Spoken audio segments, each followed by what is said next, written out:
Hola, Los Colchorenos. We are back again with another video after a pretty long time. I would say, last time I made a full-fledged video other than shorts. And by the way, I started making shorts, so do make sure to check them, you know.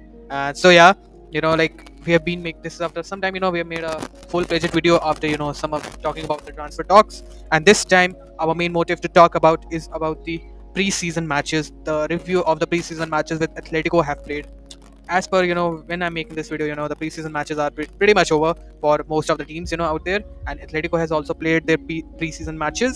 There were a total of 3 matches which Atletico played, if I'm being correct, which were against Porto at Porto's home. Then it was against Rayo Vallecano. I believe the Rayo Vallecano match was at our home, and the last one was at St James Park against Newcastle United. That was our you know that was our prepared derby. So as per all those results, we lost the match against Porto 1-0, and we drew that match against Rayo Vallecano, which was played in closed doors. There were no audience, there was no recording. It was just a normal friendly preseason match, kind of a more warm-up match. In that case, I would say I'd expect the intensity to be not that much.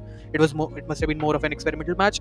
And the last one against Newcastle was the match which we won 2-0 at Newcastle's home. So yeah, one win, one draw, one loss. That is our preseason, which is pretty kind of bang average preseason, to be honest. Nothing to be talking about.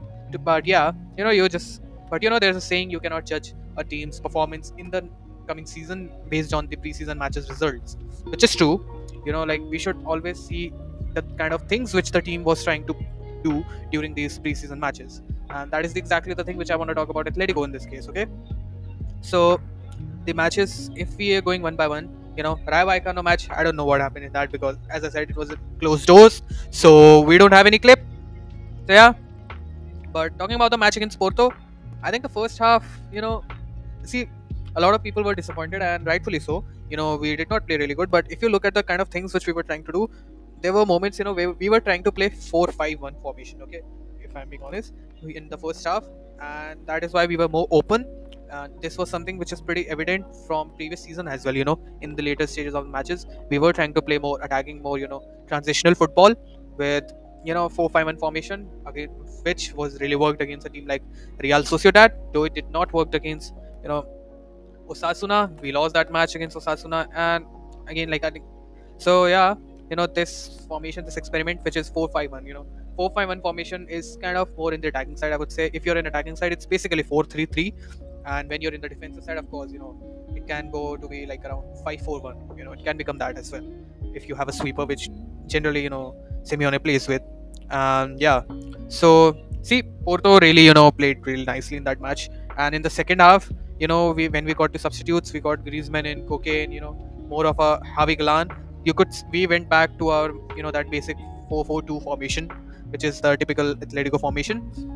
So see, the match against Porto was kind of cautionary as well, because it made us say to we should be understanding and we should be managing our expectations.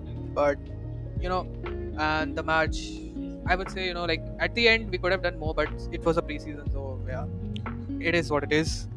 And if talking about the match against Newcastle, so the first half, see, Newcastle match was more of a to and fro. It was way more open, I would say, from both the teams. Newcastle also wanted to experimenting stuff because of all the turmoil the club has been going in terms of transfers and that Isak saga, because they don't have a striker.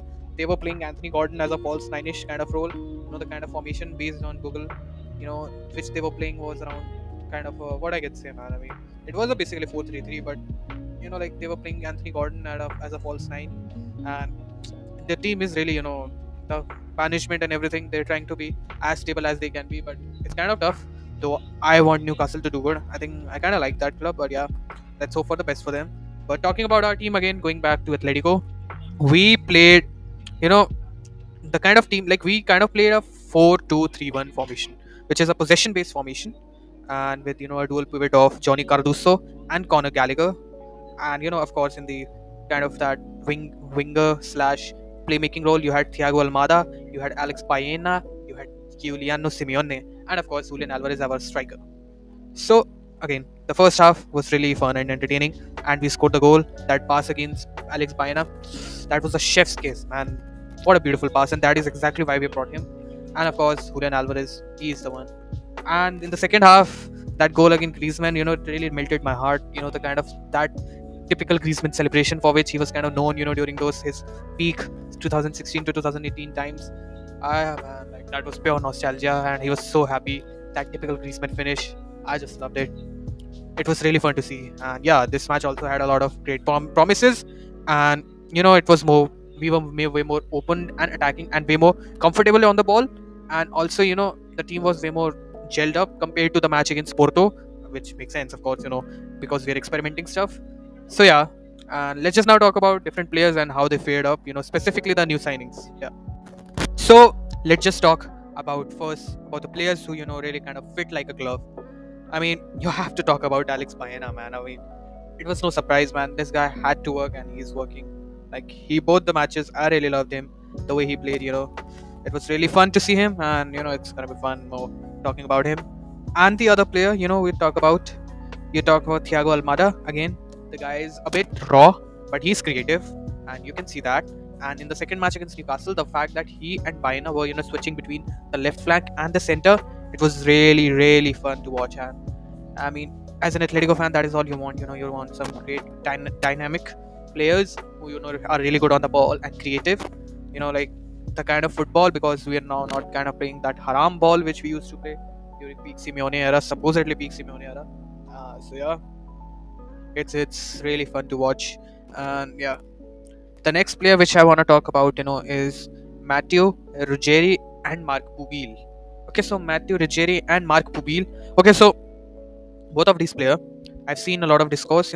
People are not really satisfied, and I understand that. See, the fact that first, when they got announced, I knew that these guys are more of a long-term signing rather than being somewhere who's gonna come here and just gonna kill it. Mark Pubil, it's pretty clear because he's 19, but Ruggeri is also 23. If I'm right? So he's not really that old as well. He was a part of Atlanta team, and I think he's not really like he's decent, but I would say he was still struggling with a lot of stuff. It'll take some time for him to be there, but trust me, guys, give him some time. And his signing there, with that we have now pretty much, I would say, decent depth at the left flank as well. May not be that much quality, but we have got decent depth. Okay, we can play Ruggeri, we can play Javi Galan, and we can even play Gallagher when it's needed, because the previous season he was playing there at the left. So maybe we can do that again. And I really want to come back at Gallagher again, because people, I don't like how people are treating him again, online. So I'll come to him later. But Pubil, the guy came from Almeria, man, second division, and he's playing here, and it's just 2 matches of preseason. He's gonna be there. Okay, we have got Molina, we have got Pubil now behind Marcos Llorente. So what? This thing is really important because it really gives the kind of independence for Llorente to get more on the offensive position. Like we have to not really depend that much on Simeone as well, and he'll have a competition for his position as well. Given the fact we've got Raspadori as well, though Raspadori mostly plays on the central position and the left wing, so we are pretty much stacked at that position. But also he can play at the right wing as well whenever needed, if needed. So what? If you look at the players we have got, it's like Alex Baena, then Alex Baena, sorry, not Ruggieri, Alex Baena, Raspadori, and like these players, and Almada even, for the sake, like I was saying initially, these players, they can like play throughout the whole, the like flank and stuff. They can play multiple position, okay. And in the case of Almada and Bayan are more on the left side and also in the central position as well. But you know what? For the both the flanks, we can even accommodate a little bit of Griezmann there as well, because we tend to forget that Griezmann is there in the team as well. And Carlos Martin, again, he's not a young current recent signing. He's a part of our academy who's came back. I think he's gonna be part of the team, and I think he should be part of the team. The guy is 23. He's agile. He's fit. He's pretty quick, and he played a 1 season on loan at for Alaves. So I mean, he did got some idea about the intensity of La Liga. See, again, he's raw. I think he's somebody who has a lot of goals in him. People don't talk about his goals because Simeone doesn't play him at that position currently, but he can definitely accommodate some matches where we need to give some rest time for Alvarez and Sorloth. So please, guys, be a little patient, and because we're working on the squad depth right now.